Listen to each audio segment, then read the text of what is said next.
Hi friends, welcome to cooking by Mahesh. ఈరోజు మనం చాలా తక్కువ టైంలో తయారయ్యే టేస్టీ బొంబాయి చట్నీ ఎలా చేయాలో చూద్దాం. మేము ఈ బొంబాయి చట్నీని సాగు అని అంటాము. ఈ బొంబాయి చట్నీ దోశ, పూరి, చపాతీలోకి చాలా బాగుంటుంది.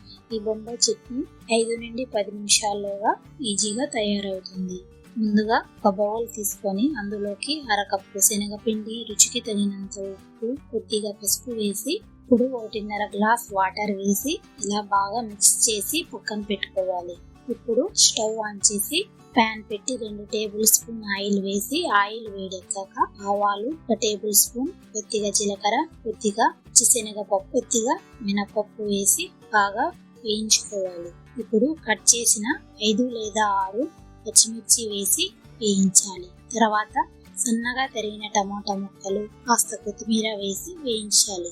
ఇప్పుడు ఉల్లిపాయలు వేసి వేయించాలి. నేను సన్న ఉల్లిపాయలు వేసుకున్నాను, ఇవి బాగా రుచిగా ఉంటాయి. చివరిగా కరివేపాకు వేసి వేయించాలి. ఇప్పుడు పక్కన పెట్టిన శనగపిండిని ప్యాన్ లోకి వేసి 4 లేదా 5 నిమిషాలు ఉడకనివ్వాలి. మధ్య మధ్యలో ఇలా కలుపుతూ ఉండాలి. అంతే, ఎంతో టేస్టీగా ఉండే బొంబాయి చట్నీ రెడీ. మీరు కూడా ఈ బొంబాయి చట్నీని ట్రై చేసి ఎలా ఉందో కమెంట్ చేయండి.